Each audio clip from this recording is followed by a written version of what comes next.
সব মুসলিম কি জঙ্গি? বাস্তবতা কতটা ভিন্ন?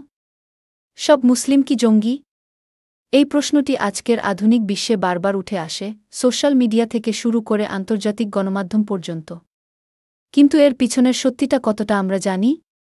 বিশ্বে মুসলিম জনসংখ্যা প্রায় 1.9 বিলিয়ন। এদের মধ্যে শতকরা 9 ভাগই শান্তিপ্রিয়, ধর্মভীরু এবং সাধারণ মানুষ। তবে কিছু জঙ্গি সংগঠনের কর্মকাণ্ডের কারণে পুরো মুসলিম জাতিকে একঘরে করে ফেলা হচ্ছে কি?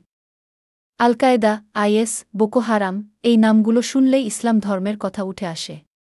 কিন্তু প্রশ্ন হচ্ছে, এরা কি ইসলামের প্রতিনিধিত্ব করে? না।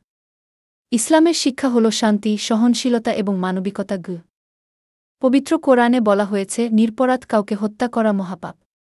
নবী মুহাম্মদ বলেছেন, একজন নিরীহ মানুষকে হত্যা করা গোটা মানবতাকে হত্যা করার মতো।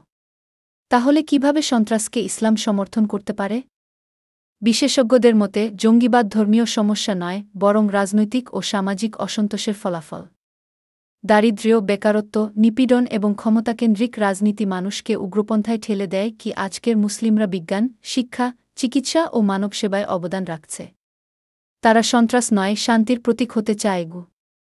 একটি নির্দিষ্ট ধর্মকে দোষারোপ না করে আমাদের উচিত চরমপন্থার মূল কারণ খুঁজে বের করে তা নির্মূল করা। সব মুসলিম জঙ্গি নয়, এই সত্যটা ছড়িয়ে দিন। ভালোবাসা ছড়াক, ঘৃণা নয়।